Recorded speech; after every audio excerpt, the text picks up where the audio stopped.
পূর্ণিমা রান্নাঘরে সবাইকে স্বাগত জানাই। আজ আমি একটি লতা বাপা করব। এই দেখেন, লতা বাপা করতে লাগবে লতা, টমেটো, সরষে, আদা বাটা, নুন, শুকনো লঙ্কা গুঁড়া, হলুদ গুঁড়া, কাঁচা লঙ্কা আর এই শুকনো আম, আমসি বলি আমরা, শুকনো আম বললে হয়।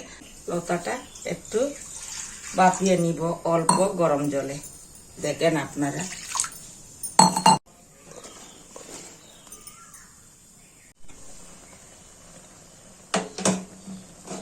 এই দেখেন নামিয়ে নিচ্ছি। এবার লতাটাকে মশলা দিয়ে মেখে নিব। তেল, সর্ষে বাটা দিয়ে দিলাম, এইবার আদা বাটা দিয়ে দিলাম, টমেটো কুচি দিয়ে দিলাম,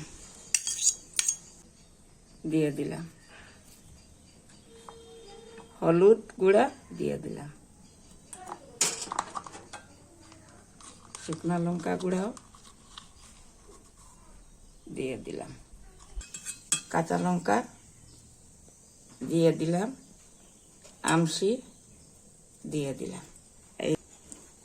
এবার সুন্দর করে এটাকে মেখে নিব। এই দেখেন,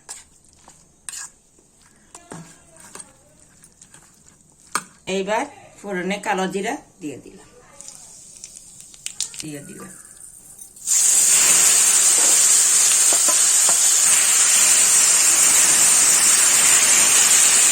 জল দিয়ে দিলাম,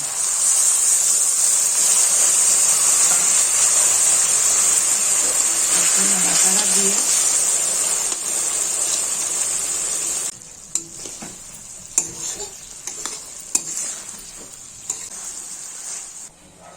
এইবার নামিয়ে নিব।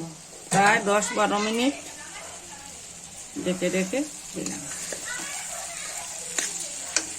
এখন অল্প ইঞ্জিন তেল দিয়ে নামিয়ে নিব। নামিয়ে নিব প্রায় 10-12 মিনিট এইভাবে।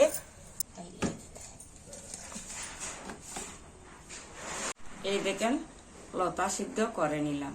আপনারা এটা গরম ভাতের সঙ্গে খেতে ভালোবাসবেন, আর গোপাল ঠাকুরকেও দিতে ভালোবাসবেন। যদি আপনাদের ভালো লাগে তবে লাইক, শেয়ার এবং সাবস্ক্রাইব করবেন। পাশে থাকা বেল আইকনটিকে ক্লিক করতে ভুলবেন না কিন্তু।